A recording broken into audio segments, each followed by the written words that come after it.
인사동 제주갤러리에서 열린 이명섭 개인전 LHS-2140B 관측 이후의 잔향을 소개합니다.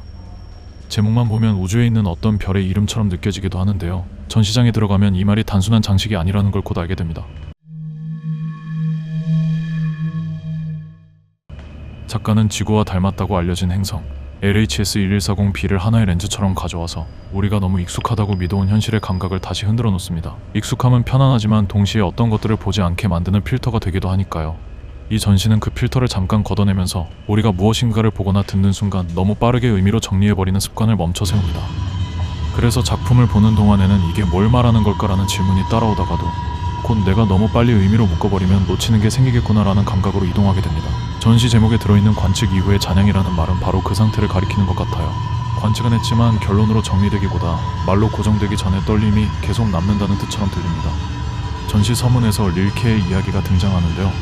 두개골의 관상 봉합선을 축음기 홈처럼 상상해보면 거기서 어떤 소리가 날까 하는 조금 기묘하지만 아주 중요한 상상입니다. 저는 이 이야기가 전시 전체의 출발점이자 방법론처럼 느껴집니다. 어떤 소리는 애초에 뜻을 가진 소리가 아닐 수도 있습니다. 그런데 우리는 소리를 듣는 순간 거의 자동으로 의미를 만들고 이름을 붙이고 설명 가능한 것으로 정리해서 안심하려고 합니다. 이명섭의 작업은 그 안심의 속도를 일부러 늦춥니다. 익숙한데 낯설고 낯선데 또 어딘가 익숙한 언캐니한 감각이 영상과 사운드 사이에서 계속 살아 움직이기 때문입니다. 전시를 한 덩어리로 묶는 감각을 하나 꼽자면 저는 경계라고 말씀드리고 싶습니다. 비욘드 더 비욘드는 그 지점을 특히 또렷하게 보여줍니다. 제주 전통 굿에서 쓰이는 무속 도구인 김에 그 중에서도 살장이라는 구조가 중심에 놓이는데요. 살장은 본질적으로 가리면서도 존재를 더 의식하게 만드는 장치입니다. 신의 자리를 엄숙하게 가리는 동시에 그 가림 자체가 신의 좌정을 전제하고 강조하는 방식으로 작동합니다.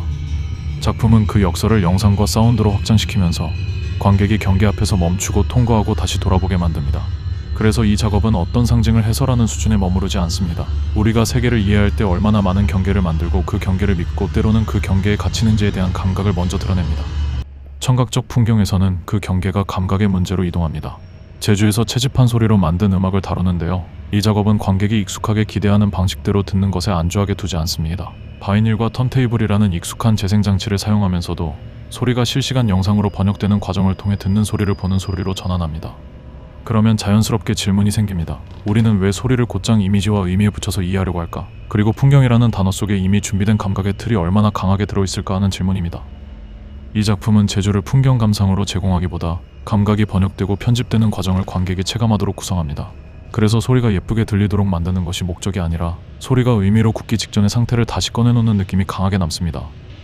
어라이벌로 넘어가면 전시의 태도는 더 직접적으로 선명해집니다. 제주라는 장소가 가진 아름다운 표면과 그 이면에 있는 역사와 환경의 현실 사이의 간극을 다루는데요. 여기서도 핵심은 무엇을 보여주고 무엇을 가리는가입니다. 영상은 흔히 편집된 프레임으로 사람들에게 보여주고 싶은 장면을 먼저 제시하잖아요. 그런데 작가는 그 프레임 바깥을 소리로 밀어넣습니다. 화면이 말하는 제주와 소리가 끌고 오는 제주가 충돌하면서 관객의 감각은 한번 흔들립니다. 게다가 초지향성 스피커 같은 장치를 통해 어디에 서야 들리는가가 경험의 조건이 됩니다. 이것이 꽤 중요하게 생각됩니다. 관객은 더 이상 수동적으로 보는 사람이 아니라 공간 안에서 경험의 조건을 선택하는 사람으로 이동하게 됩니다. 그 순간 전시는 재현이 아니라 사건이 됩니다. 현실은 어떤 방식으로 편집되는가, 우리는 그 편집을 얼마나 쉽게 믿게 되는가를 몸으로 묻게 만드는 장치가 작동합니다.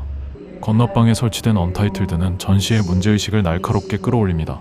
이름이 아니라 숫자로 호출되는 사건들, 예를 들면 43, 419, 518 같은 숫자들에서 출발하는데요. 숫자는 객관적인 언어처럼 보이지만 수많은 이름과 얼굴이 지워진 채 남은 최소한의 흔적이기도 합니다. 작품 속에서 숫자를 세는 행위는 기록처럼 보이지만 그 숫자가 무엇의 숫자인지는 끝내 명확히 말해지지 않습니다. 그래서 관객은 불편해집니다. 그런데 그 불편함이 바로 이 작업의 핵심 감각입니다. 우리는 어떤 사건들을 숫자로 호출하면서도 시간이 지날수록 그 숫자가 가리키는 삶의 무게를 점점 감당하지 못하는 상태로 흘러가곤 하잖아요. 작품은 그 건조함과 반복을 통해 기억과 기록의 윤리적 긴장을 드러냅니다. 감정을 직접 호소하기보다는 감정이 빠져나간 언어가 남기는 공허함으로 질문을 세워두는 방식입니다. LHS-1140B 관측 이후의 잔향은 의미를 만들려는 인간의 습관과 그 습관이 가려버리는 현실 사이를 계속 오가게 하는 전시입니다. 익숙함은 편안하지만 동시에 우리를 눈멀게 만들기도 합니다. 이 전시는 그 익숙함을 살짝 비틀어서 우리가 너무 빨리 이해하고 너무 빨리 정리해버린 것들을 다시 느리게 경험하도록 만듭니다. 감상 소감은 정리되지 않는 감각으로 남습니다. 그게 바로 잔향이 아닌가 생각됩니다. 관측이 끝난 뒤에도 사라지지 않고 작게 울리면서 우리 안에서 계속 질문을 만들게 하는 감각이 남습니다. 그리고 그 질문을 끝까지 듣게 만드는 전시가 아닐까 생각합니다.